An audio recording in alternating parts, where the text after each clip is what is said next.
Sofia Chen was a forgotten veteran, cast aside by her wealthy family and humiliated with a single silver dollar. But when her loyal Belgian Malinois, Atlas, led her through a hidden passage beneath her grandmother's abandoned estate in the Colorado mountains, Sofia discovered something impossible: an entire underground civilization. Advanced technology beyond anything the surface world had seen, and the truth about why her family desperately wanted her to disappear forever. This is the story of how $1 and one faithful dog changed everything. If this moves you, hit subscribe, give it a like, and share where you're watching from. The crystal chandelier in the Blackwood Estate's main parlor cast fractured rainbows across the Persian rugs, but the beauty of the room felt cold and mocking to Sofia Chen as she sat rigidly in the antique chair that had been placed deliberately apart from the others. The formal dining room of the sprawling Colorado mountain estate smelled of old money and older secrets. Leather-bound books, aged whiskey, and the faint scent of pine drifting through windows that overlooked endless forest. Sofia's dress uniform felt foreign against her skin after months of civilian clothes, the fabric stiff with military precision she no longer needed. The combat action badge on her chest seemed to weigh more than the equipment she'd carried through the mountains of Afghanistan. Her hands, scarred from roadside bombs and countless repairs on military vehicles, looked out of place against the delicate china teacup that sat untouched before her. The irony wasn't lost on her. Sitting in this palace of inherited wealth while struggling to pay rent on a one-bedroom apartment in Boulder.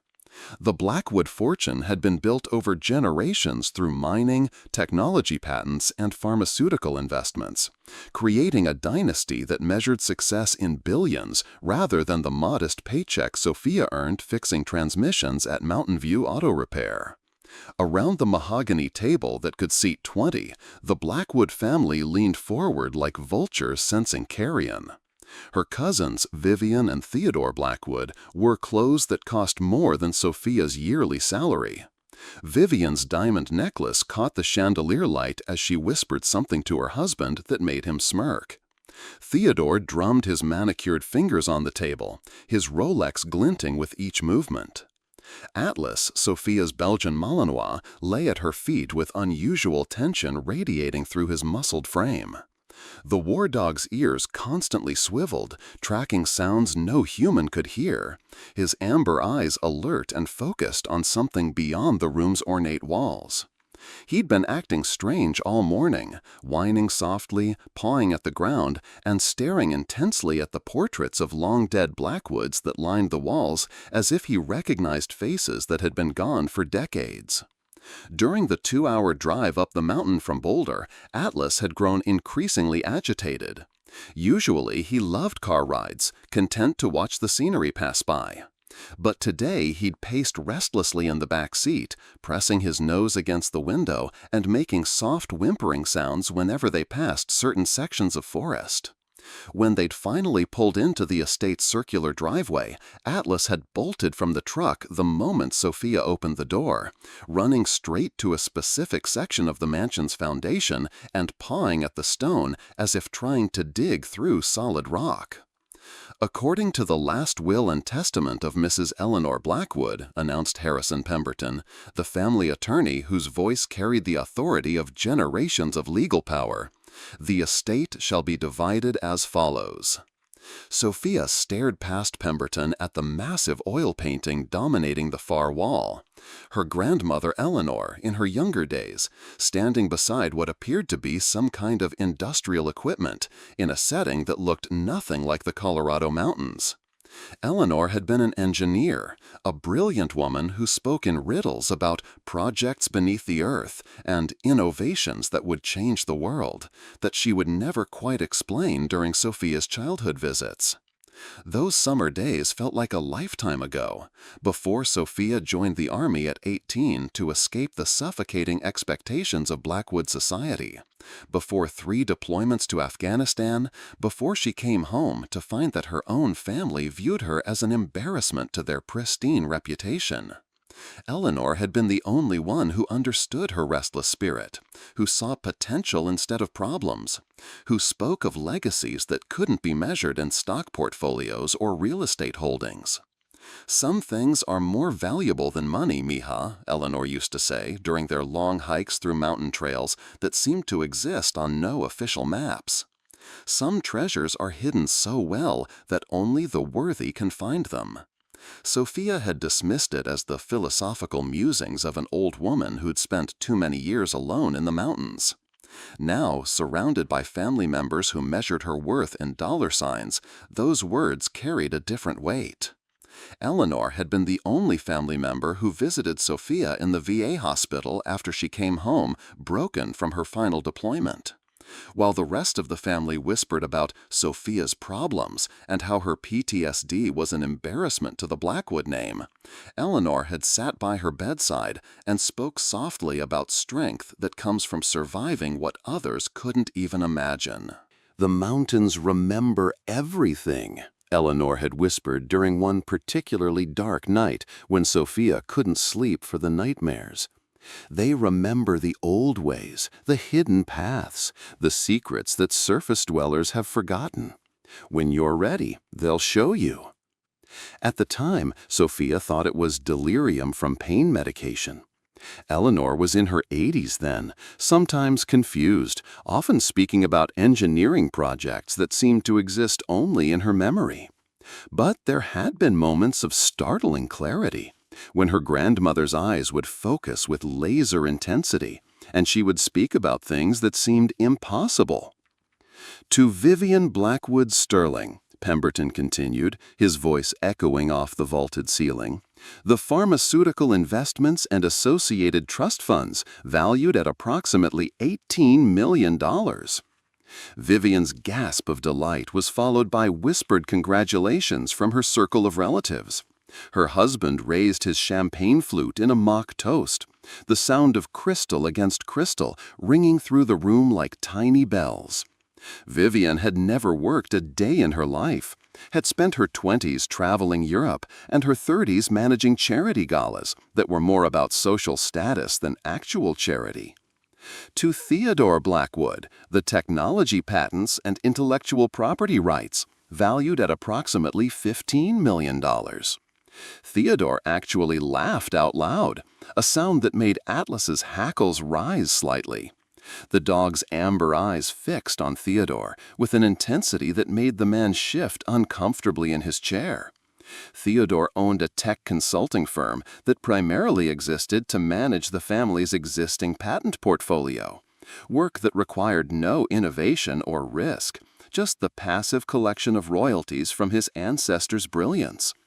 Sofia watched her cousins celebrate their windfalls and felt the familiar burn of resentment in her chest. She'd spent 7 years in the Army, 3 deployments in active combat zones, had saved lives and lost friends, and come home with wounds both visible and invisible. Theodore had never left Colorado except for ski trips to Aspen. Vivian's greatest hardship had been choosing between Harvard and Yale for her MBA. To various charitable organizations, Pemberton read, Mrs. Blackwood has designated donations totaling $2 million. Even the charities were getting more than Sofia expected to receive. She hadn't come for money. She'd driven up the mountain road from her small apartment, hoping for closure, maybe for one last connection to the grandmother who used to take her on long hikes through hidden canyons, pointing out unusual rock formations and talking cryptically about the old ways and what lies beneath. Maybe there would be a letter, some personal item, a photograph, anything that proved she hadn't been completely forgotten by the woman who once called her my little engineer and taught her to read topographical maps and identify different types of rock formations. Eleanor had seen something in Sofia that the rest of the family missed or chose to ignore. While her cousins were groomed for boardrooms and country clubs, Eleanor had taught Sofia practical skills, how to read the land, how to find water in dry places, how to navigate by stars and landmarks, skills that had served her well in Afghanistan's unforgiving terrain. To my granddaughter Sofia Chen, Pemberton read, his eyes flicking up briefly with what might have been sympathy or perhaps curiosity, I leave $1 silver. The silence that followed was so complete that Sofia could hear the grandfather clock ticking in the hallway, each second marking her humiliation with mechanical precision. The sound seemed to echo off the walls, growing louder in the absence of any other noise, until it felt like a countdown to her complete social annihilation. Then came the laughter, sharp, cruel, triumphant. Vivian covered her mouth with a jeweled hand, her shoulders shaking with barely contained mirth. The sound was like glass breaking, sharp and cutting, and designed to wound. Theodore shook his head and muttered something about appropriate gifts for appropriate people, his voice carrying just loud enough for Sofia to hear every dismissive word. The older relatives, aunts and uncles who had barely acknowledged Sofia's existence since she returned from Afghanistan, exchanged knowing looks and satisfied nods. Uncle Richard, who'd made his fortune in defense contracting while Sofia was actually fighting the wars his weapons were designed for, chuckled and whispered something to his wife that made her giggle behind her hand. Aunt Margaret, who'd spent years criticizing Sofia's unfortunate life choices, looked positively vindicated. Her expression suggested that this moment confirmed everything she'd ever said about Sofia's place in the family hierarchy, or rather, her lack of one. Sofia sat frozen, the words echoing in her ears like the ringing that still haunted her from too many explosions. $1 silver. The sum was so absurd, so deliberately insulting, that for a moment she wondered if she'd misheard. But the laughter of her relatives confirmed that she hadn't misunderstood anything. Her throat burned with the familiar taste of humiliation that she'd tried so hard to leave behind in therapy sessions and late-night conversations with Atlas, who never judged, never questioned, never made her feel like a broken thing that couldn't be fixed. The VA counselors had worked with her on self-worth and family dynamics, had helped her understand that other people's opinions didn't define her value. But sitting in this room, surrounded by people who shared her blood but had never shared her struggles, all that progress felt like smoke. Pemberton extended his hand across the vast table, a small black velvet pouch resting in his palm like an accusation. The distance between them seemed enormous, requiring Sofia to stand and walk the length of the polished table, while every pair of eyes in the room tracked her movement. Each step echoed in the silence, her military-issued dress shoes clicking against the marble floor with a precision that felt absurd in the circumstances. The walk felt like a perp walk, like she was being marched to her own execution while her family watched with satisfaction. Some of them weren't even trying to hide their amusement anymore. Cousin David had his phone out, probably recording this moment to share later at family gatherings as a poor Sofia. Inside the pouch was a heavy silver dollar, worn smooth with age and handling. But as Sofia's fingers closed around it, she felt something unusual. The coin was warmer than it should have been, as if it had been sitting in sunlight instead of resting in a lawyer's desk drawer. Along its edge were tiny engraved letters that caught the light, E.B. for Eleanor Blackwood. Below the initials was a symbol she'd never seen before, intricate and precise, like a compass rose merged with something that might have been circuit pathways or underground tunnel maps. The design was impossibly detailed for something so small, requiring a level of precision that seemed beyond normal engraving techniques. As Sofia held the coin up to the light, the symbol seemed to shift and move, creating an almost hypnotic effect. "That's it?" Vivian said, her voice carrying across the room like the crack of a whip. "I suppose even Grandmother Eleanor knew you were never really one of us, Sofia." The words hit deeper than expected. Sofia had spent years in combat zones, had survived ambushes and mortar attacks, had pulled wounded soldiers from burning vehicles while under fire. She'd faced down Taliban fighters and survived roadside bombs that left her ears ringing for weeks. But this casual dismissal by her own blood, this confirmation that she truly didn't belong anywhere, cut through her defenses like shrapnel through Kevlar. "Always knew she was different," added Aunt Margaret, her voice dripping with false sympathy. "Some people just aren't meant for our world." Theodore nodded sagely, as if he was sharing profound wisdom.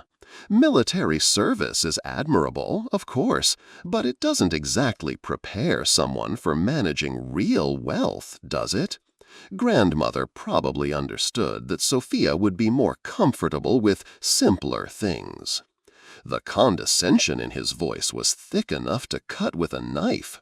This from a man who'd never held a job that wasn't handed to him by family connections, who'd never faced any challenge more serious than choosing between his Ferrari and his Porsche for a weekend trip to Vail. Atlas rose to his feet with fluid grace, a low growl vibrating in his chest as he stared directly at Vivian. The sound was barely audible, but it carried the kind of menace that made everyone in the room suddenly aware that Sophia's companion was not a pet. He was a weapon, trained to protect and perfectly capable of violence if his handler was threatened. The Belgian Malinois was a breed chosen by military and police forces for their intelligence, loyalty, and controlled aggression. Atlas had served 2 tours in Afghanistan, had detected IEDs that saved countless lives, had stood guard during firefights, and never wavered in his duty. The scars on his coat told stories of battles fought and survived, just like the scars on Sophia's body told their own tales. Sophia laid a steadying hand on Atlas's head, feeling the familiar comfort of his presence. The dog's muscles relaxed slightly under her touch, but his eyes remained fixed on the family members who had just insulted his handler. His protective instincts were finely tuned after years of combat deployment, and he could sense threat and hostility with an accuracy that sometimes surpassed human perception. Her voice, when she finally spoke, was low and controlled, the same voice she'd used when coordinating medical evacuations under fire, when everything was falling apart but someone had to remain calm enough to save lives. "If she thought that's all I deserved," Sophia said quietly, meeting Vivian's eyes without flinching, "then that's all I'll take." The simple dignity of her response seemed to surprise some of them. They'd expected anger, maybe tears, possibly some kind of emotional breakdown that would confirm their narrative about Sophia's instability. Instead, they got the calm professionalism of someone who'd learned to maintain composure under circumstances far more challenging than a family gathering. Pemberton's gaze lingered on her for a moment longer than necessary. Something flickered in his expression, surprise, maybe, or recognition of something he hadn't expected to see. His eyes moved from Sophia to the coin in her hand, and for just a second his professional mask slipped enough to reveal what might have been curiosity or even concern. "There are additional materials," he said quietly, his voice pitched low enough that only Sophia could hear. "Papers that Mrs. Blackwood left specifically for you. Perhaps we could speak privately after the formal reading concludes." But before Sophia could respond, Vivian's voice cut through the moment. "Oh, I'm sure there's nothing else of value. Grandmother always had a soft spot for strays, didn't she? Sometimes kindness can be mistaken for obligation." The insult was delivered with surgical precision, designed to maximize damage while maintaining plausible deniability. Vivian had perfected this art over years of high society interactions, where direct confrontation was considered vulgar, but subtle cruelty was a refined skill. Sophia turned and walked toward the door, Atlas padding silently beside her, his movement fluid and alert. The laughter of her family followed them like an echo of every cruel judgment she'd ever endured, every whispered comment about her problems and her inappropriate life choices and her inability to fit in with proper society. In the marble foyer, beneath portraits of Blackwood ancestors who stared down with painted eyes full of disapproval, Sofia pressed the coin into her palm until its edges bit into her skin. The metal was still warm, still carried that strange energy that seemed to pulse in rhythm with her heartbeat. Worthless, that's what they all thought she was. The granddaughter who chose military service over business school, who came home with scars instead of success stories, who worked with her hands instead of manipulating stock markets and boardrooms. The family embarrassment who reminded them that not everyone could buy their way out of life's harsh realities. Outside, the Colorado mountain air was thin and sharp with the promise of early snow. The October wind carried the scent of aspen leaves and pine needles, familiar smells that should have been comforting but felt hollow now. The sky was that particular shade of blue that only existed at high altitude, so pure and clean it almost hurt to look at directly. Sofia's pickup truck looked shabby and out of place next to the collection of luxury vehicles parked in the estate's circular drive. BMWs, Mercedes, a Bentley that probably cost more than most people made in 5 years. Her 2010 Ford F-150 had rust around the wheel wells and a dent in the tailgate from moving furniture. Honest wear from honest work that looked pathetic beside the pristine perfection of inherited wealth. Atlas jumped into the passenger seat but didn't settle down as usual. Instead, he kept turning toward the forest that surrounded the estate, his ears pricked forward and his body tense with an alertness that Sofia had learned to trust completely during their time together in Afghanistan. The dog's attention was fixed on something she couldn't see or hear, something that made his nostrils flare as if catching a scent that excited and confused him. As Sofia started the truck and began the winding drive down the mountain road, Atlas's behavior grew more agitated with each mile. He whined softly, pawing at the window, his gaze locked on the dense forest that pressed close to the road. At one point, he actually barked, sharp and urgent, at a section of forest that looked identical to every other section they'd passed. The sound was so unexpected that Sofia nearly swerved off the road. Atlas never barked without reason, never made unnecessary noise.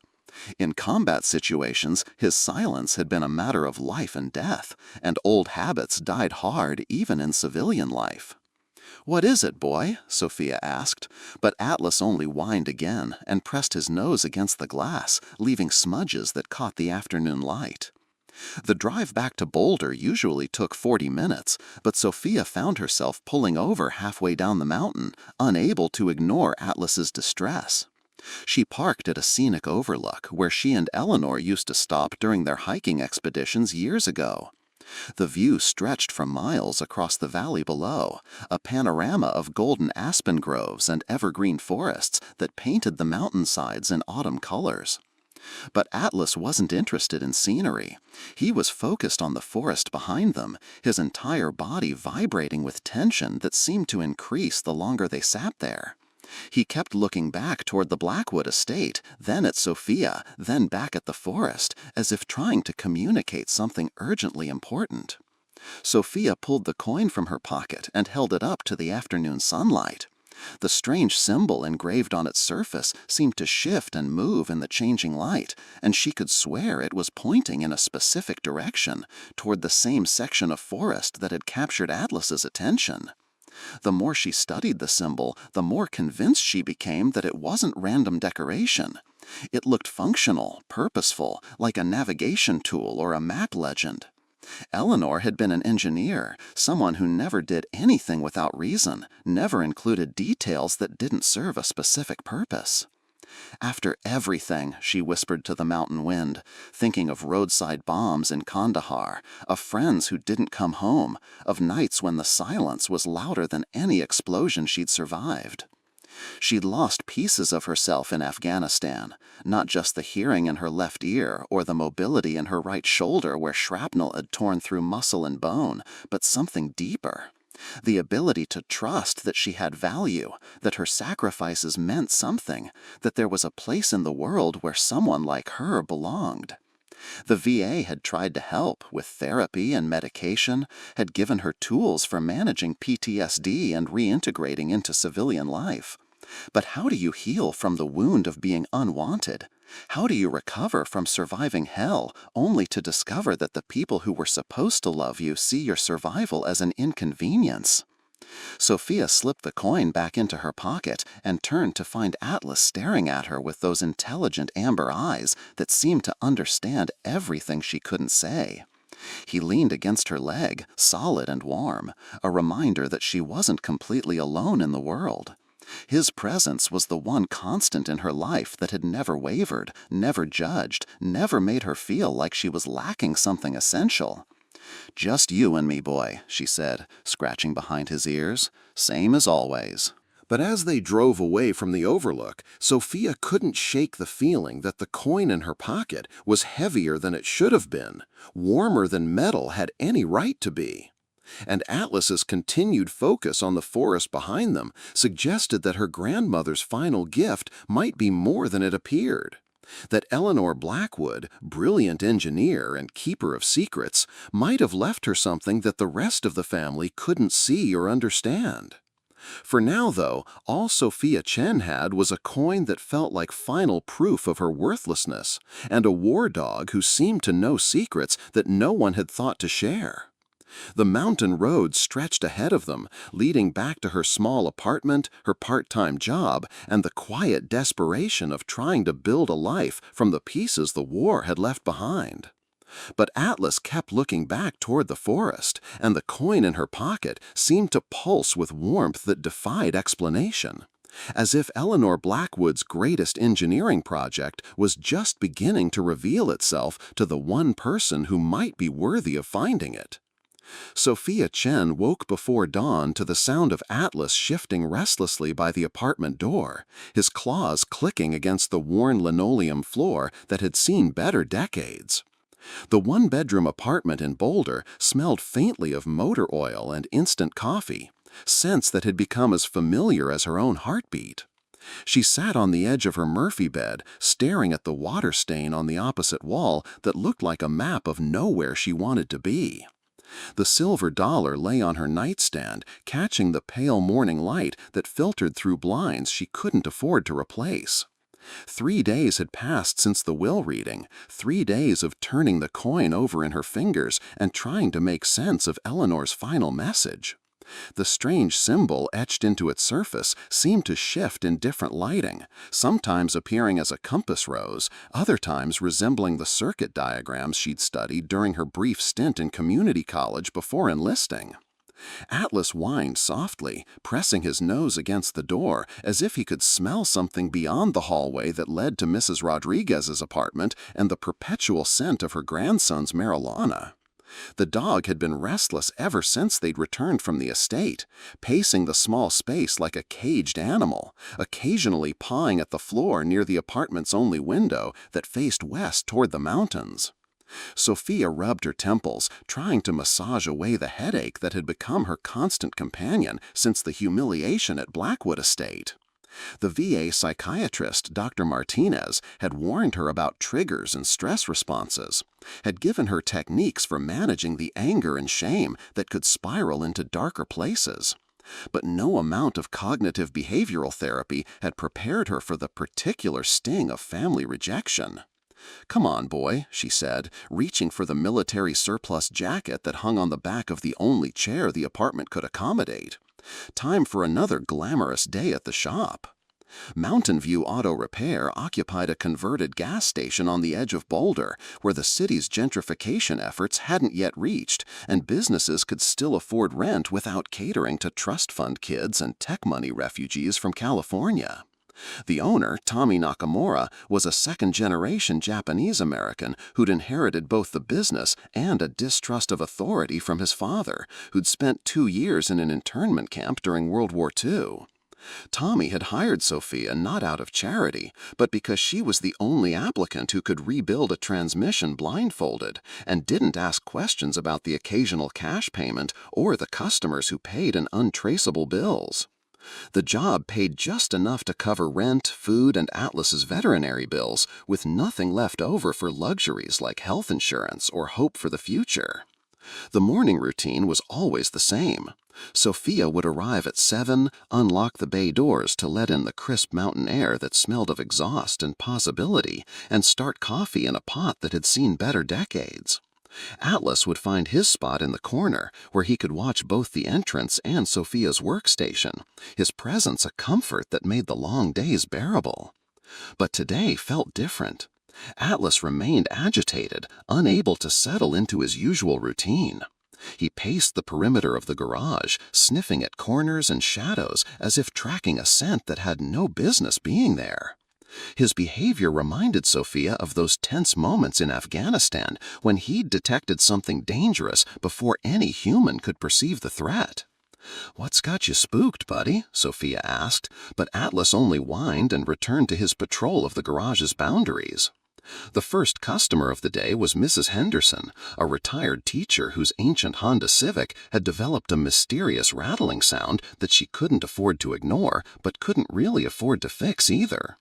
Sofia had been nursing the car along for 2 years, performing minor miracles with used parts and creative welding that kept the vehicle running long past its natural lifespan. "Same noise?" Sofia asked, wiping her hands on a rag that had absorbed more grease than fabric could reasonably hold. Mrs. Henderson nodded, her eyes carrying the particular worry of someone on a fixed income facing an unfixed problem. "It's gotten worse since last week. Almost sounds like something's loose underneath." Sofia ducked under the hood, running her hands along familiar systems with the practiced touch of someone who understood machines better than people.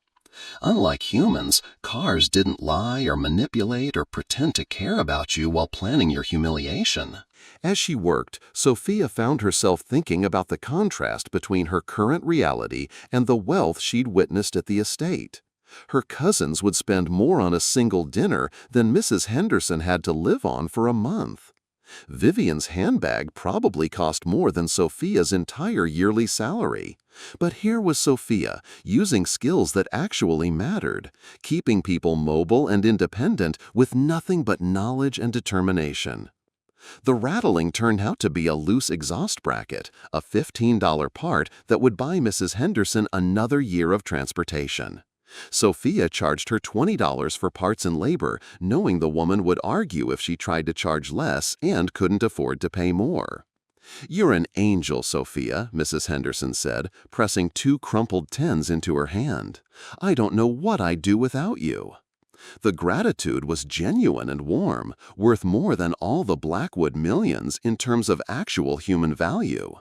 This was what Sofia had learned in the military, that worth wasn't measured in bank account balances, but in the ability to solve problems and help people when they needed it most. Around noon, when the mountain sun made the garage uncomfortably warm and Atlas had finally settled into his corner, Sofia's phone buzzed with a text message from an unknown number. "Miss Chen, this is Harrison Pemberton. Could we meet this afternoon? There are matters regarding your grandmother's estate that require private discussion. 2 p.m. at Café Luna on Pearl Street." Sofia stared at the message, her pulse quickening. Pemberton had hinted at additional materials during the will reading, but she'd assumed it was just polite lawyer speak, a way to soften the blow of her public humiliation. The fact that he was reaching out privately suggested there might be more to Eleanor's legacy than a deliberately insulting silver dollar. Café Luna was the kind of place that catered to Boulder's yoga pants and laptop crowd, where organic coffee cost more than Sofia usually spent on lunch, and the background music was carefully curated to suggest enlightenment through caffeine consumption. She felt out of place in her work clothes, with motor oil under her fingernails and Atlas drawing concerned looks from customers who weren't used to seeing working dogs in their gentrified spaces. Pemberton was already seated at a corner table, a leather briefcase positioned beside his chair like a bodyguard. He looked different outside the formal setting of the estate, smaller somehow, more human, with lines around his eyes that suggested he carried more burdens than his professional demeanor typically revealed. "Miss Chen, thank you for coming," he said, standing to shake her hand. His grip was firm but brief, the handshake of someone who measured interactions in billable hours. "I hope you don't mind meeting here. I felt it was important to discuss your grandmother's additional provisions away from interested parties." Sofia settled into the chair across from him, Atlas positioning himself where he could monitor the cafe's entrance. "Additional provisions? I thought the silver dollar was pretty clear about where I stood in the family hierarchy." Pemberton's expression grew careful, the look of a lawyer choosing his words with surgical precision. Mrs. Blackwood was a complex woman who understood that appearances could be deceiving. She asked me to hold certain materials until after the formal reading to ensure they reached only the intended recipient. He opened his briefcase and withdrew a manila envelope sealed with red wax, the kind of old-fashioned closure that suggested ceremony and importance. Sofia's name was written across the front in Eleanor's distinctive handwriting, the letters formed with the precise strokes of someone who'd spent decades drafting engineering blueprints. "She left specific instructions," Pemberton continued, lowering his voice as a group of college students settled at the adjacent table. "These materials were to be given to you only if you accepted the silver dollar without protest or complaint. She was quite explicit about that condition."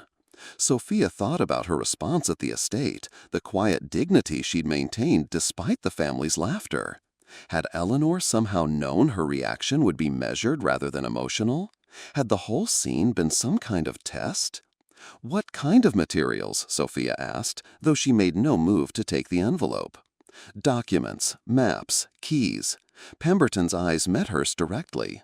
"Your grandmother spent the last 20 years of her life on projects that most people would consider impossible. She believed in things that exist beyond the boundaries of conventional understanding."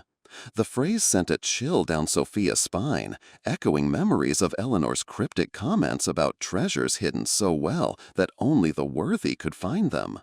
Atlas lifted his head, ears pricked forward as if responding to something in Pemberton's tone that Sofia couldn't detect. "She also left me with a message for you," Pemberton continued, pulling out a small digital recorder that looked ancient compared to modern smartphones. He pressed play, and Eleanor's voice filled the space between them, strong and certain despite her 85 years. "Mija, if you're hearing this, then you've accepted what the family sees as an insult, but I intended as an invitation. The silver dollar is not your inheritance, it's your key. Everything I worked for, everything I built, everything I discovered in these mountains belongs to you now, but only if you choose to claim it." Sofia's throat tightened at the familiar endearment, the Spanish word for daughter that Eleanor had used since Sofia was small. The recording continued, Eleanor's voice carrying the weight of decades. "The others see only surface values, money, property, social status. They never understood that the greatest treasures are hidden from those who would use them for selfish purposes. You're different, Mija. You've seen the worst of what humans can do to each other, but you've chosen to protect and serve anyway. That's why the mountains will reveal their secrets to you." The recording ended with a soft click that seemed unnaturally loud in the cafe's ambient noise. Sofia stared at the envelope, her mind racing with possibilities and doubts in equal measure. "She mentioned mountains specifically," Sofia said. "What did she mean by that?" Pemberton glanced around the cafe, ensuring their conversation remained private. "Your grandmother owned more land than was included in the formal estate inventory. Much more. Properties that were never officially recorded, acquired through methods that were unconventional but legal." He leaned forward, his voice dropping to barely above a whisper. "She claimed to have found something in those mountains, Sofia, something that would change the world if it fell into the wrong hands. She spent millions of her own money keeping it secret, keeping it safe, waiting for someone she could trust to continue her work." Sofia's pulse quickened. "What kind of something?" "I don't know. She never told me the specifics, only that it was beyond anything I could imagine." Pemberton's expression grew troubled. "But I do know that other people are looking for it. People with resources and connections who don't share your grandmother's ethical constraints." As if summoned by his words, Atlas suddenly stood, his attention fixed on something outside the cafe's large windows. The dog's posture shifted into the alert stance Sofia recognized from their military service, muscles coiled and ready for action. "What is it, boy?" Sofia asked, but Atlas remained focused on the street, tracking movement she couldn't see. A black SUV with tinted windows drove slowly past the cafe, its occupants invisible behind dark glass. The vehicle moved with the deliberate pace of surveillance rather than casual traffic, and Sofia felt her combat instincts activate for the first time in months. "We should continue this conversation elsewhere," Pemberton said, his own eyes following the SUV's progress down Pearl Street. "Your grandmother warned me that others might be watching, waiting to see who inherited her secrets." Sofia took the envelope, feeling its weight settle in her hands like responsibility made tangible. Inside, she could feel the bulk of papers, the hard edges of what might be keys or tools, the promise of answers to questions she hadn't known she should ask. "Why now?" she asked. "Eleanor died 6 months ago. Why wait until after the will reading?" Pemberton closed his briefcase with sharp clicks that sounded like gunshots in the cafe's casual atmosphere. "Because she needed to be certain that you would accept the challenge without knowing the scope of what you were accepting. She needed to know that your commitment was based on loyalty and love, not greed or ambition." As they prepared to leave, Sofia noticed that the black SUV had circled back and was now parked across the street, its engine running but no one getting in or out. Atlas's hackles were fully raised, his attention locked on the vehicle with an intensity that made other cafe patrons give them a wider berth. "Who's in the SUV?" Sofia asked. Pemberton followed her gaze, his expression growing grim. "I'm not certain, but your grandmother mentioned that certain mining interests had been asking questions about her land holdings. Companies with connections to people who don't take no for an answer." The implications settled over Sofia like a familiar weight, the kind of operational awareness that had kept her alive through 3 deployments. Whatever Eleanor had hidden in the mountains, other people wanted badly to conduct surveillance on a family lawyer and a veteran mechanic in broad daylight. "I need time to think about this," Sofia said, though she was already certain she would open the envelope. Eleanor's voice on the recording had carried too much conviction, too much love to ignore. "Of course, but Sofia," Pemberton's voice carried a warning. "Be careful who you trust. Your grandmother's paranoia wasn't entirely unfounded. There are people who would kill for what she found." As Sofia and Atlas left the cafe, the black SUV pulled away from the curb and followed them at a distance, not close enough to be overtly threatening, but near enough to make clear that her movements were being monitored. The vehicle stayed with them for 6 blocks before turning off, disappearing into Boulder's afternoon traffic like a shark sliding beneath the surface of calm water. Back at her apartment, Sofia spread the envelope's contents across her small kitchen table, while Atlas maintained watch at the window. Inside were dozens of documents: geological surveys, property deeds, construction permits, and engineering diagrams that looked more advanced than anything she'd seen in civilian or military applications. But it was the photograph that stopped her breath completely. A black and white image of Eleanor as a young woman, standing beside a massive excavation site that had been carved directly into the mountainside. Behind her, barely visible in the shadows, was what appeared to be an entrance, not to a mine or cave, but to something that looked distinctly artificial. On the back of the photograph, in Eleanor's precise handwriting, were GPS coordinates and a single word, Genesis. Sofia held up the silver dollar, comparing its engraved symbol to the markings visible on what looked like a doorway in the photograph. They matched perfectly, down to the smallest detail. Atlas whined softly and pawed at the floor near the window, his behavior echoing the restlessness he'd shown since their visit to the estate. Looking at him now, studying his focused attention on the mountains visible in the distance, Sofia began to understand that her grandmother's final gift might be more extraordinary than she dared to imagine. But as the sun set behind the Rockies, painting the peaks in shades of gold and orange that promised another beautiful day in Colorado, Sofia couldn't shake the feeling that accepting Eleanor's challenge would change her life in ways she couldn't predict or control.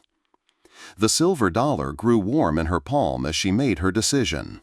Whatever her grandmother had found in those mountains, whatever secrets lay hidden beneath the earth, Sofia would claim her inheritance, even if it killed her.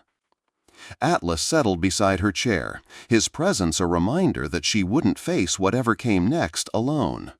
Together, they would follow Eleanor's map into the unknown depths of the Colorado mountains, where ancient secrets waited for someone worthy enough to find them. The black SUV didn't return that night, but Sofia slept with one hand on Atlas's fur and the other on the knife she kept beside her bed, her military training and grandmother's warnings combining into a hyper-vigilance that would serve her well in the days to come. Sofia Chen stood in her kitchen at 3:47 a.m., surrounded by Eleanor's documents spread across every available surface like pieces of an impossible puzzle. Sleep had proven elusive since her meeting with Pemberton, her mind churning through geological surveys, property deeds, and engineering diagrams that seemed to defy conventional understanding. Atlas lay beneath the table, his breathing steady but his ears still tracking every sound from the hallway outside. The GPS coordinates Eleanor had written on the photograph pointed to a location 15 miles northeast of the Blackwood Estate, deep in national forest land that should have been impossible to own privately. Yet the property deeds in Eleanor's packet told a different story, a complex web of shell companies, mineral rights acquisitions, and federal land swaps that dated back to the 1960s. Sofia rubbed her temples, trying to process information that felt like it belonged in a conspiracy thriller rather than her grandmother's estate planning. Eleanor hadn't just been an engineer, she'd been something approaching a master strategist, assembling pieces of a massive puzzle across decades while maintaining perfect secrecy from her own family. The engineering documents were the most troubling documents. They showed excavation patterns, ventilation systems, and structural supports for something far more complex than a mining operation. The blueprints included details for what appeared to be living spaces, laboratories, and power generation facilities, all designed to exist completely underground and completely hidden from surface detection. Most disturbing of all were the geological reports, dense technical documents that described mineral formations found nowhere else on Earth. Elements that shouldn't exist in nature, arranged in patterns that suggested intelligent design rather than random geological processes. The reports were signed by respected scientists from Colorado School of Mines, MIT, and Stanford, lending credibility to claims that sounded like science fiction. Sofia poured her fourth cup of coffee, the bitter taste grounding her in reality, even as that reality seemed to be shifting beneath her feet. Part of her wanted to pack everything back into the envelope, return it to Pemberton, and pretend none of this had ever happened. She could continue her simple life fixing cars and trying to heal from her war experiences without adding the burden of family secrets that might be too dangerous to bear. But Eleanor's voice kept echoing in her memory. "You're different, Mija. You've seen the worst of what humans can do to each other, but you've chosen to protect and serve anyway." The trust in those words, the absolute confidence that Sofia would make the right choice, carried more weight than all the mysterious documents combined. Eleanor had spent 20 years preparing for this moment, building toward a revelation that she believed only Sofia could handle responsibly. Atlas stirred beneath the table, lifting his head with the sudden alertness that meant he'd detected something beyond human perception. Sofia froze, listening to the pre-dawn silence of her apartment building. Mrs. Rodriguez's television was quiet, the college students upstairs had finally stopped their music, and even the perpetual hum of the refrigerator seemed muted. Then she heard it, the soft crunch of footsteps on gravel outside her window, moving with the careful precision of someone trying not to be detected. Atlas rose silently to his feet, his body language shifting into the combat readiness that had kept them both alive through 3 deployments. Sofia reached for her service pistol, kept loaded in a lockbox beside her bed, while Atlas positioned himself between her and the window. The footsteps circled the building once, paused beneath her window, then moved away toward the parking lot. A car door closed softly, an engine started, and tires crunched on gravel as someone drove away without turning on headlights. Surveillance, Sofia whispered to Atlas, who remained alert for several minutes before gradually relaxing. Someone had been watching her apartment, probably the same people who'd followed them from the cafe. The realization that she was already being monitored added urgency to her decision-making process. By dawn, Sofia had reached a conclusion that felt both inevitable and terrifying. She would follow Eleanor's coordinates, investigate whatever her grandmother had hidden in the mountains, and accept the responsibility that came with inheriting secrets that others would kill to possess. The alternative, ignorance and safety, felt like a betrayal of everything Eleanor had tried to teach her about courage and purpose. But she wouldn't go alone, and she wouldn't go unprepared. Sofia's first call went to Marcus Rivera, a fellow veteran who'd served 2 tours in Iraq before coming home to work as a wilderness guide in the Colorado Rockies. Marcus understood both the language of combat and the terrain of the mountains, making him the ideal partner for an expedition that might involve both. "You're talking about some serious backcountry," Marcus said over breakfast at a truck stop diner on the outskirts of Boulder, studying the coordinates Sofia had written on a napkin. "That area's been closed to civilian access since the 1970s, officially for environmental protection, but the locals have always said something else was going on up there." Marcus was a compact man with the weathered face of someone who'd spent years in harsh conditions, his dark eyes carrying the particular alertness of a soldier who'd survived multiple deployments. His military bearing was evident in the way he sat, the way he scanned the diner's other customers, the way his hand never strayed far from the concealed weapons Sofia knew he carried. "What kind of something else?" Sofia asked, though she suspected she already knew the answer. "Government trucks, black SUVs like the one that's been following you around, survey crews that didn't look like Forest Service." Marcus lowered his voice as the waitress refilled their coffee cups. "My cousin Tommy works for the county sheriff's department. Says there've been reports of lights in that area for decades. Not campfires or vehicle headlights, but something deeper underground." Atlas lay beneath their booth, alert but calm, accepting Marcus's presence with the easy recognition of one veteran evaluating another. The dog's approval carried significant weight with Sofia, whose trust in human judgment had been shattered by too many betrayals, but whose faith in Atlas's instincts remained absolute. "I need someone who can get us up there without being detected," Sofia said.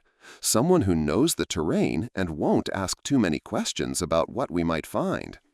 Marcus studied her across the formica table, his expression serious. "Sofia, I've known you for 2 years. You're not the type for treasure hunting or conspiracy theories. Whatever this is about, it's eating at you in ways that go deeper than curiosity." She told him about the will reading, the humiliation, the mysterious documents, and Eleanor's recorded message. She showed him the photograph of the excavation site and the silver dollar with its strange symbol. She didn't mention the specific details about impossible elements or underground civilizations, but she conveyed enough to make clear that Eleanor's secret was significant and potentially dangerous. "Your grandmother sounds like she was playing a longer game than anyone realized," Marcus said, handling the photograph with careful respect. "This excavation work looks professional, expensive, and completely off the books." "Will you help me?" Sofia asked directly, the way she'd learned to ask for support during military operations when lives depended on clear communication. Marcus was quiet for a long moment, studying her face with the intensity of someone evaluating risk and commitment. "I'll help, but we do this right, full equipment, backup plans, extraction routes, and if we find something that's too big for us to handle, we back out and get professional help." Sofia nodded, relief flooding through her. Having Marcus as a partner transformed the expedition from a desperate solo mission into a properly planned military operation, with redundancies and safety measures that increased their chances of survival. Spending the next 3 days acquiring equipment and studying topographic maps of the target area, Sofia felt her old military training reassert itself. The careful attention to detail, the methodical preparation, the mental rehearsal of multiple scenarios, all familiar rhythms that brought focus and purpose to what might otherwise feel like an impossible task.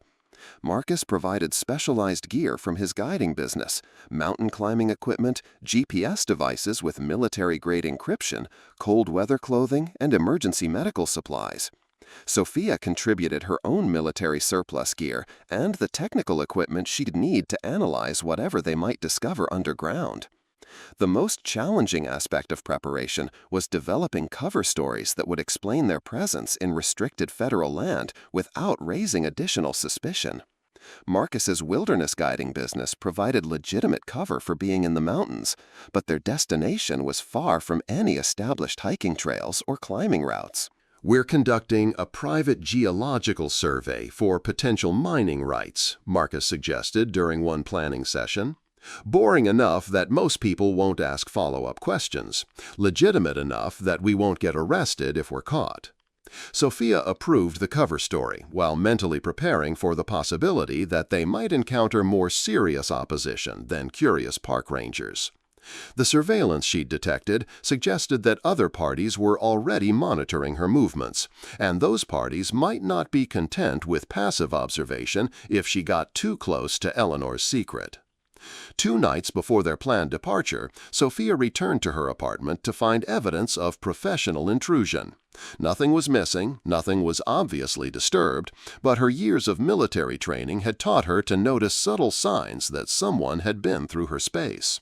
Books were slightly out of alignment, papers were stacked in slightly different orders, and Atlas's food dish had been moved exactly 3 inches from its usual position. The search had been conducted by professionals who knew how to avoid obvious detection, but they hadn't counted on Sofia's paranoid attention to detail or Atlas's sensitive nose. The dog spent 20 minutes investigating scent trails that shouldn't have existed in their private space, his behavior confirming that strangers had been present while they were away. Sofia conducted her own thorough search of the apartment, looking for listening devices or tracking equipment, but found nothing. The intruders had been interested in observation rather than ongoing surveillance, which suggested they were still trying to determine the scope of her knowledge rather than monitoring her future plans. That night, Sofia packed Eleanor's documents into a waterproof case that she'd keep with her constantly, while storing copies in a safety deposit box at a bank across town. If something happened to her during the mountain expedition, at least there would be a record of what she'd discovered and why she'd considered it important enough to risk her life investigating. The final piece of preparation was the most difficult, writing a letter to be opened only if she didn't return from the mountains. The letter explained everything she'd learned about Eleanor's secret, included copies of the most important documents, and provided instructions for contacting Pemberton and Marcus if her family needed to understand what had happened to her. Sofia sealed the letter in an envelope addressed to Tommy Nakamura, her boss at the auto repair shop, with instructions to wait 72 hours before opening it if she failed to return to work.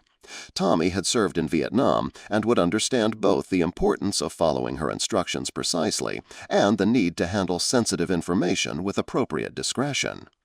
On the morning of their departure, Sofia stood in her apartment kitchen for what might be the last time, studying the view of the mountains that had become as familiar as her own reflection. The peaks stretched across the horizon like sleeping giants, beautiful and dangerous, and full of secrets that had waited decades for someone worthy of discovering them. Atlas sensed the significance of the moment, his usual morning energy subdued by an awareness that they were embarking on something different from their normal routine. He stayed close to Sofia's side as she made final preparations, his presence a reminder that whatever they found in Eleanor's hidden excavation site, they would face it together. The silver dollar rested in Sofia's pocket, its strange symbol serving as both compass and key to mysteries that might reshape her understanding of what was possible in the world. Eleanor's voice echoed in her memory one final time. The greatest treasures are hidden from those who would use them for selfish purposes.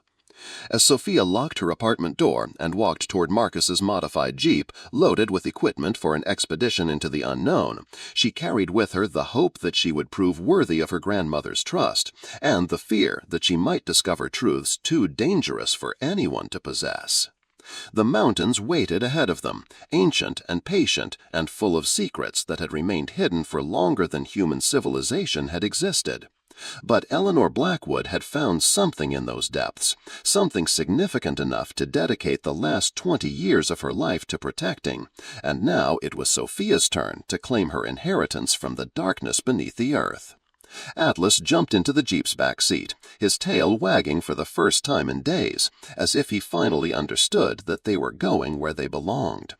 Together, the three of them drove toward the mountains, towards answers, toward whatever revelation Eleanor had hidden so carefully that only blood and courage could unlock its secrets.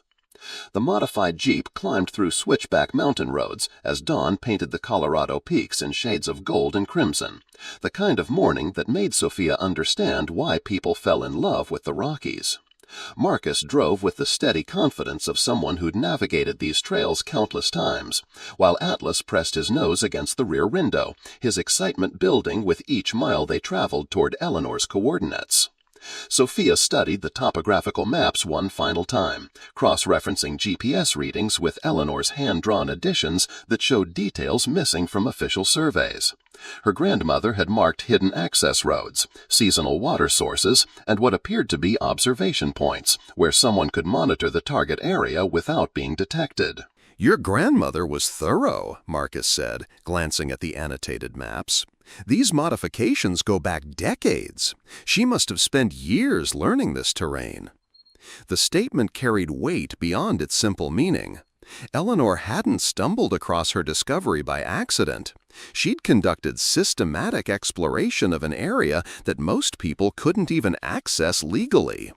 The level of preparation suggested she'd known exactly what she was looking for, or at least had strong suspicions about what might be hidden in these particular mountains. After 2 hours of climbing increasingly rough terrain, Marcus pulled the Jeep into a concealed parking area that didn't appear on any map Sofia had seen. The space was large enough for several vehicles, but invisible from both the main road and aerial observation, hidden beneath a natural canopy of pine and aspen that filtered the morning sunlight into dancing patterns. "This is as far as we can drive," Marcus announced, studying his GPS device. "From here, it's a 4-mile hike through terrain that gets progressively more challenging." Sofia shouldered her pack, feeling the familiar weight of military equipment properly distributed across her frame. The load included technical gear for underground exploration, emergency medical supplies, enough food and water for 3 days, and the waterproof case containing Eleanor's documents. Atlas bounded from the Jeep with obvious joy, his tail wagging as he caught scents that seemed to excite rather than alarm him. The first mile of hiking followed what might once have been a logging road, now overgrown but still navigable for people who knew how to read the subtle signs of old construction beneath decades of forest reclamation. Eleanor's map showed this route precisely, complete with warnings about seasonal washouts and the locations of game trails that could confuse inexperienced hikers. "She walked this path many times," Sofia said, studying the detailed annotations. "Look at these notes about seasonal changes, animal behavior, weather patterns. This isn't the work of someone who visited once or twice." Marcus paused to examine a section where the old road curved around a massive boulder that should have been blasted away during original construction. Instead, the road diverted around it in a way that seemed deliberately respectful of the natural formation. "Environmental sensitivity from the 1960s?" Marcus suggested. "That's unusual for the era." Sofia approached the boulder, running her hands across its surface until she found what Eleanor's map had prepared her to discover: carved symbols that matched the design on her silver dollar, weathered by decades of mountain weather, but still clearly visible to someone who knew where to look. She marked the route, Sofia said, feeling a surge of connection across the years to her grandmother's careful planning. These symbols aren't random, they're navigational aids. Atlas sniffed the carved symbols with intense interest, his behavior shifting into the alert focus that meant he was processing information beyond human perception. The dog followed scent trails that led away from the boulder in a direction that aligned perfectly with Eleanor's mapped route, his nose providing confirmation that they were following the right path. The second mile of hiking took them through dense forest that gradually transitioned from familiar Colorado ecosystem to something that felt subtly different. The trees remained recognizable species, pine, aspen, fir, but their growth patterns seemed unusual, as if they were responding to environmental conditions that didn't match the surrounding terrain. Sofia noticed it first in the undergrowth, where plants that should have been struggling in the rocky mountain soil grew with unusual vigor. Marcus confirmed her observations, his wilderness guide training providing expertise in reading natural signs that indicate underlying geological variations. "The soil composition is different here," Marcus said, kneeling to examine earth that looked richer and darker than surrounding areas. "Higher mineral content, better water retention.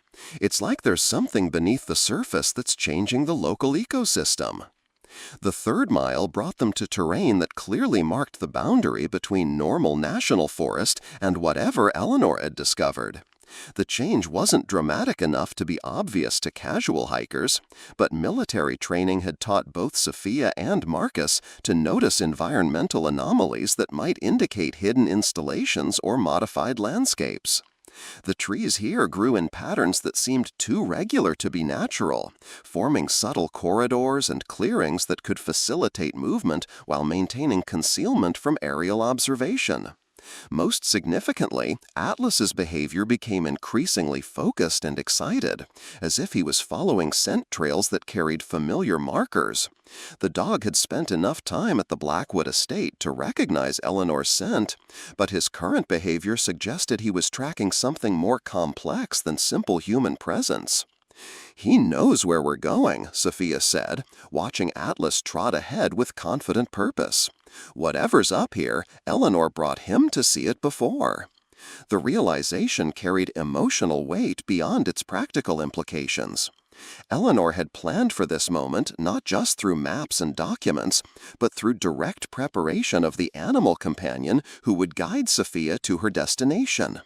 The level of foresight suggested Eleanor had known her own death was approaching and had wanted to ensure Sofia would have every possible advantage in claiming her inheritance. The fourth mile tested their climbing skills as the terrain became genuinely challenging, requiring scrambling over rock faces and careful navigation of loose scree that could send an unprepared hiker tumbling down mountainside. But Eleanor's route notes continued to prove accurate, guiding them along paths that minimized risk while maintaining steady progress toward their destination. Finally, after 6 hours of steady climbing, they reached the coordinates Eleanor had marked on the photograph. The location was a natural amphitheater surrounded by towering rock faces, invisible from any direction except the specific approach route Eleanor had mapped. At first glance, it appeared to be nothing more than a scenic mountain clearing, the kind of place that wilderness enthusiasts might choose for a secluded campsite. But Atlas knew better.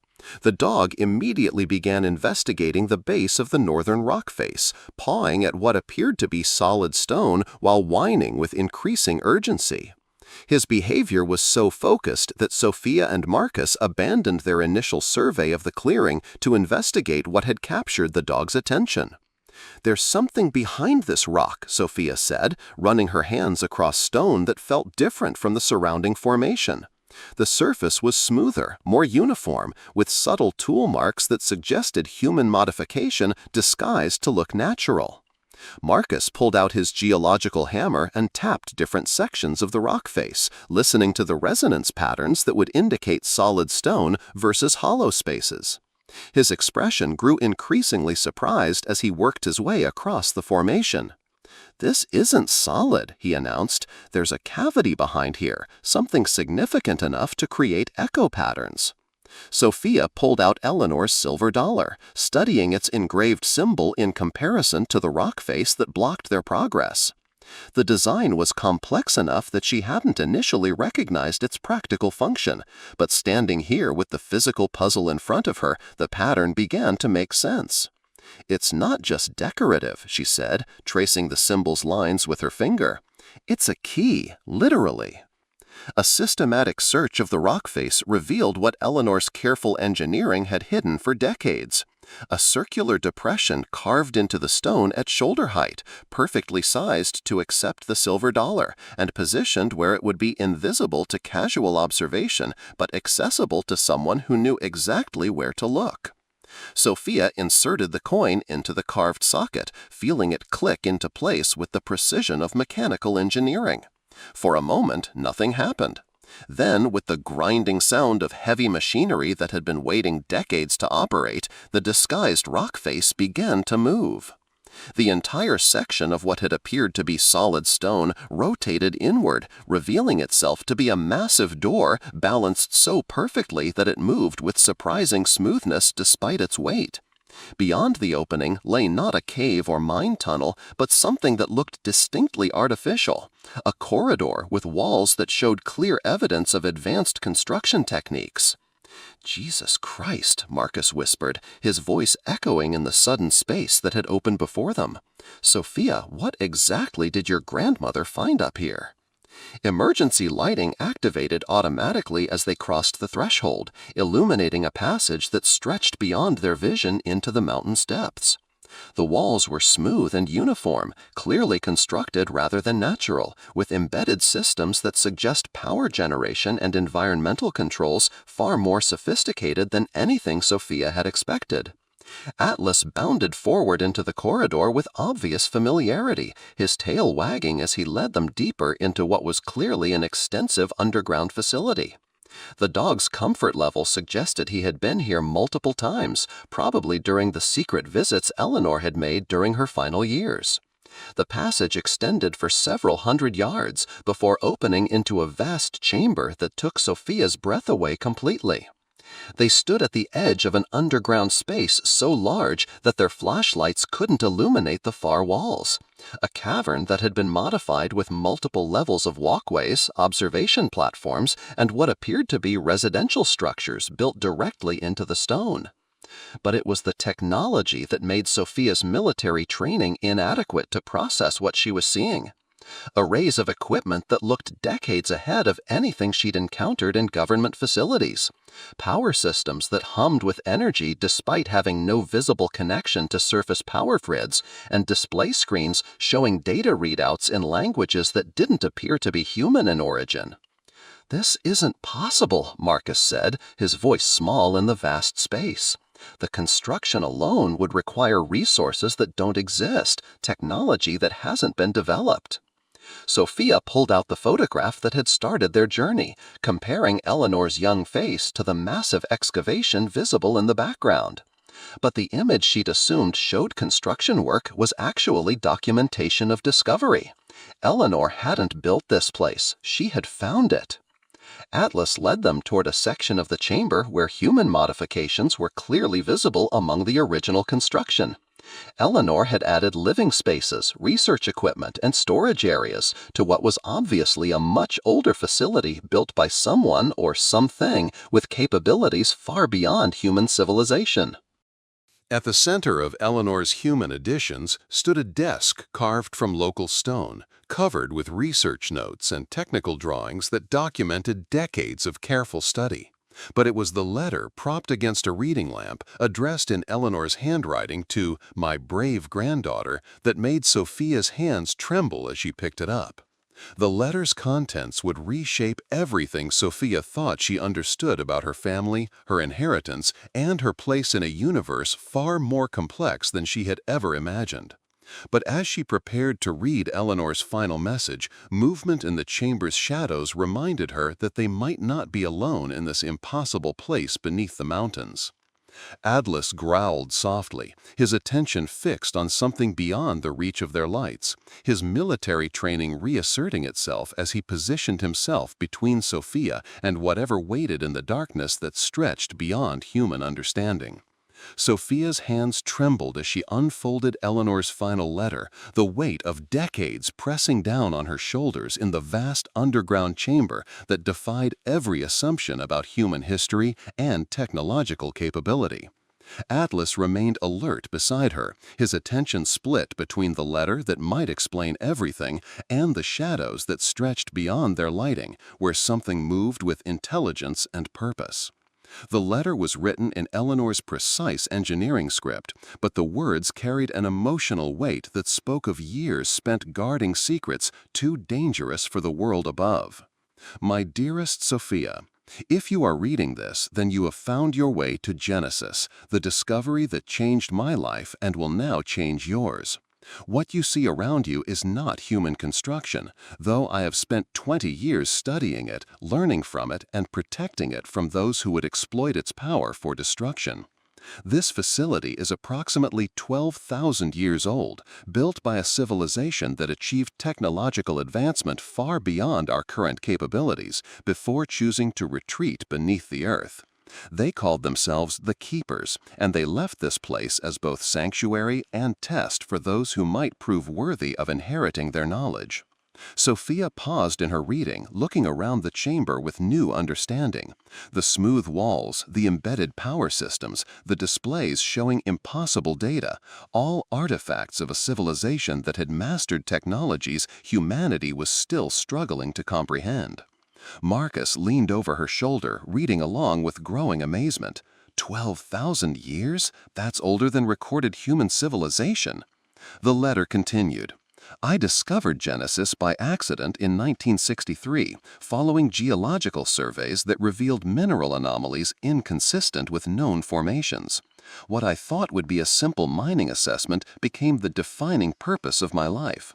The Keepers had vanished, but their technology remained active, maintained by artificial intelligences more sophisticated than anything our current science could produce. The facility serves multiple purposes. It's a repository of knowledge, a sanctuary designed to preserve life during planetary catastrophes, and a testing ground to determine whether surface dwellers have evolved enough to handle advanced technologies responsibly. I have spent 2 decades learning their systems, earning their trust, and preparing for the day when I could pass this responsibility to someone worthy. Atlas suddenly stiffened, his growl deepening as shapes emerged from the chamber's depths, but not the threatening presence Sofia had feared. Instead, figures approached with fluid grace, their forms humanoid but clearly not entirely human. They were tall and slender, with features that seemed familiar yet refined beyond normal human parameters, and their eyes held intelligence that spoke of centuries rather than mere decades of experience. The descendants, Sofia breathed, understanding flooding through her as Eleanor's letter provided context for the impossible sight before them.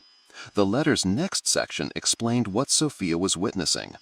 The Keepers did not vanish, they evolved. Over millennia of underground existence, they developed beyond the limitations of surface life, becoming something more than human while retaining their essential humanity. Their descendants, the current inhabitants of Genesis, have been waiting for someone from the surface world who could bridge the gap between our civilizations. They chose you, Sofia, long before I ever understood their selection process. Your service, your sacrifices, your willingness to protect others despite personal cost, these qualities mark you as worthy of the trust they are prepared to offer. The lead figure approached with movements that seemed to flow rather than walk, speaking in a voice that resonated with harmonics impossible for human vocal cords to produce. Yet Sofia understood every word. Sofia Chen, granddaughter of Eleanor, defender of the innocent, survivor of humanity's wars, we have observed your life, measured your character, and found you worthy of the choice that awaits you. Marcus stepped protectively closer to Sofia, his military training warring with the impossibility of their situation. Choice? What choice? The descendant's attention shifted to Marcus with what might have been amusement. Marcus Rivera, protector and guide, your loyalty honors you. The choice is Sofia's alone, but its consequences will reshape both our worlds. Eleanor's letter provided the context Sofia needed to understand what was being offered. The surface world stands at a crossroads, Sofia. Climate change, resource depletion, political instability, and technological advancement without wisdom threaten the survival of human civilization. The Keepers foresaw this crisis millennia ago and prepared Genesis as a sanctuary for those who could learn to live differently. But Genesis was never meant to remain hidden forever. The descendants are ready to share their knowledge with surface humanity. Renewable energy sources that could power civilization for millennia, medical technologies that could eliminate most diseases, agricultural methods that could feed billions without depleting the earth. However, this knowledge in the wrong hands could also enable unprecedented destruction. The same technologies that could heal the world could be weaponized by those who value power over preservation. The choice before you is whether surface humanity is ready for this partnership, and whether you are prepared to serve as the bridge between our worlds. Sofia looked up from the letter to find that more descendants had emerged from the chamber's depths, dozens of them forming a loose circle around the human visitors. Their presence wasn't threatening, but it carried the weight of judgment, as if they were collectively evaluating Sofia's worthiness for a responsibility beyond anything she had imagined. The black SUVs, the surveillance, Sofia said, understanding beginning to dawn. They know about this place. The lead descendant nodded gravely. Corporate interests guided by those who would exploit our knowledge for profit rather than preservation. They have been seeking Genesis for decades, following the traces your grandmother could not entirely conceal. Your cousin Theodore leads their efforts now, having inherited both ambition and documentation from those who came before.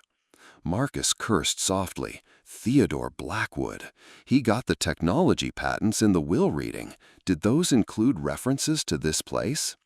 Eleanor was careful, the descendant replied, but absolute concealment became impossible as surface detection technology improved. The choice can no longer be delayed.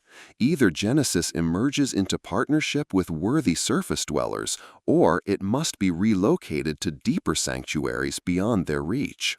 Sofia felt the weight of decision settling on her shoulders like armor she had never asked to wear. The silver dollar in her pocket seemed to pulse with warmth that spoke of connection across generations. Eleanor's careful preparation, the Keeper's ancient wisdom, and her own moment of choice. Atlas moved to stand directly beside her, his presence grounding her in the reality of partnership and loyalty that had sustained her through combat and civilian struggles alike. Whatever choice she made, she wouldn't face its consequences alone. "What exactly are you asking me to do?" Sofia asked, her voice steady despite the magnitude of what surrounded her. The descendant gestured toward a section of the chamber where holographic displays showed images Sofia recognized as surface world locations. Cities, forests, agricultural regions, and industrial centers, all overlaid with data that revealed environmental stresses and resource depletion patterns. Serve as ambassador between our civilizations. Learn our technologies and carry them to surface leaders who can implement them wisely. Help us identify those among your people who share your commitment to protection rather than exploitation. And if I refuse? Then Genesis withdraws to deeper sanctuaries. Surface humanity continues on its current trajectory toward ecological collapse, and the partnership our ancestors hoped for becomes impossible for another millennium. Sofia felt the weight of decision settling on her shoulders like armor she had never asked to wear. The silver dollar in her pocket seemed to pulse with warmth that spoke of connection across generations. Eleanor's careful preparation, the keeper's ancient wisdom, and her own moment of choice.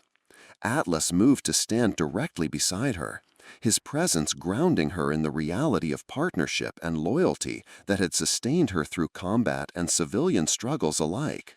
Whatever choice she made, she wouldn't face its consequences alone. "What exactly are you asking me to do?" Sofia asked, her voice steady despite the magnitude of what surrounded her. The descendant gestured toward a section of the chamber where holographic displays showed images Sofia recognized as surface world locations: cities, forests, agricultural regions, and industrial centers, all overlaid with data that revealed environmental stresses and resource depletion patterns. "Serve as ambassador between our civilizations. Learn our technologies and carry them to surface leaders who can implement them wisely. Help us identify those among your people who share your commitment to protection rather than exploitation. And if I refuse, then Genesis withdraws to deeper sanctuaries. Surface humanity continues on its current trajectory toward ecological collapse, and the partnership our ancestors hoped for becomes impossible for another millennium." Sofia thought of Mrs. Henderson struggling to afford car repairs, of veterans like Marcus trying to build meaningful lives from the fragments war had left behind, of all the people working honest jobs and raising families and trying to make the world slightly better despite systems that often punished such efforts. She thought of Theodore and Vivian, of corporate interests that measured success in quarterly profits rather than generational sustainability, of the surveillance and threats that had followed her simply for asking questions about her grandmother's legacy. The choice, when she made it, felt as inevitable as gravity. "I'll do it," Sofia said, "but not alone. I'll need partners, people like Marcus who understand both service and sacrifice. And I'll need guarantees that your technology won't be monopolized by those who see it only as a path to greater wealth and power." The descendant's expression shifted into what Sofia recognized as profound relief. "We had hoped for wisdom, and you have provided it. Partnership requires multiple bridges, not dependence on a single individual." Over the following hours, Sofia and Marcus received an education that compressed centuries of advancement into intensive learning sessions guided by technology that could download information directly into human consciousness. They learned about energy systems that drew power from planetary magnetic fields, agricultural techniques that enhanced soil rather than depleting it, and medical treatments that worked with human biology rather than overwhelming it with chemicals.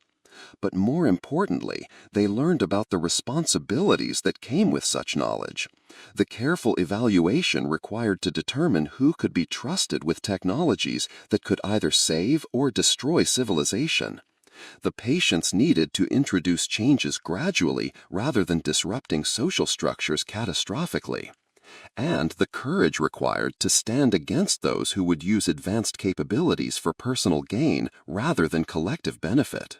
As their education continued, Sofia began to understand why Eleanor had spent 20 years preparing for this moment, rather than attempting to handle the revelation immediately after her discovery. The knowledge was too vast, the implications too far-reaching, the potential for both benefit and catastrophe too great for hasty decisions or individual action. When they emerged from Genesis 3 days later, Sofia carried with her not just knowledge, but a network of communication that would allow ongoing consultation with the descendants as she began the careful work of introducing their technologies to surface civilization. The silver dollar had been replaced by a more sophisticated device that looked like jewelry but provided constant connection to the underground sanctuary and its inhabitants.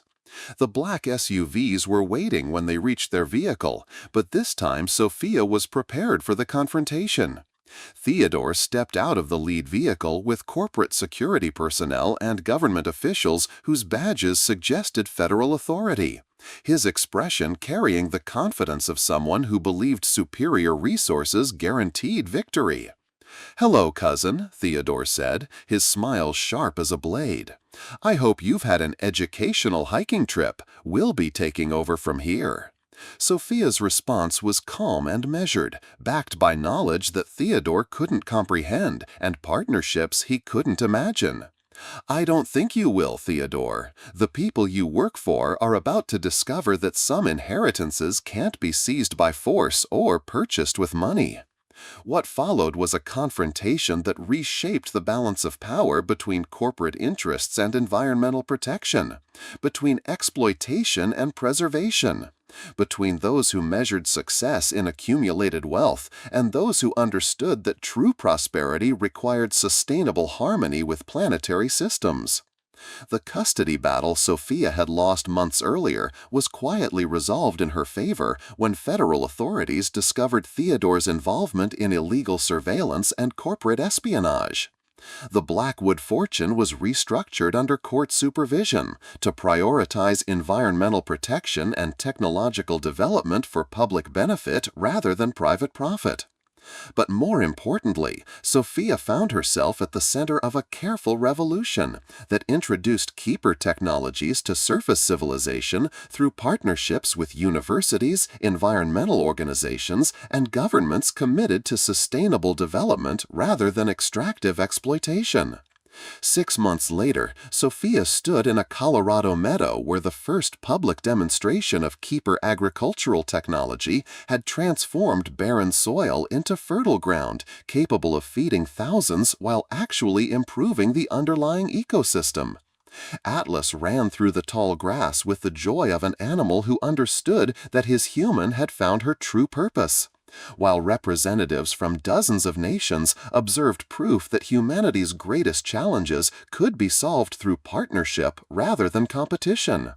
The silver dollar that had once symbolized family dismissal now rested in a place of honor in Sophia's new home, a facility built at the interface between surface civilization and Genesis, where humans and descendants worked together to ensure that advanced knowledge served preservation rather than destruction. Eleanor's voice echoed in Sophia's memory as she watched children play in gardens that grew with keeper biotechnology, their laughter proof that her grandmother's 20-year guardianship had succeeded in preserving hope for future generations. Some treasures are hidden so well that only the worthy can find them. Sophia had found her treasure not in wealth or recognition, but in the knowledge that her military training in protection and service had prepared her for a mission larger than any government could authorize. The mission of helping human civilization evolve beyond its destructive patterns toward a future worthy of the sacrifices made by those who came before. As the sun set behind the Rocky Mountains, painting the sky in colors that promised another day of possibility, Sofia Chen stood with her faithful companion Atlas and her chosen partner Marcus, guardians of secrets that were no longer secrets, bridges between worlds that were learning to trust each other, and proof that sometimes the greatest inheritance is the responsibility to make the world better for those who will come after. The underground city had revealed its treasures, but the greatest treasure was the transformation of a lonely veteran into a leader who understood that true wealth lay not in what you could accumulate, but in what you could give to ensure the survival and prosperity of all. Up next, you've got 2 more standout stories right on your screen. If this one hit the mark, you won't want to pass these up. Just click and check them out. And don't forget to subscribe and turn on the notification bell so you don't miss any upload from us.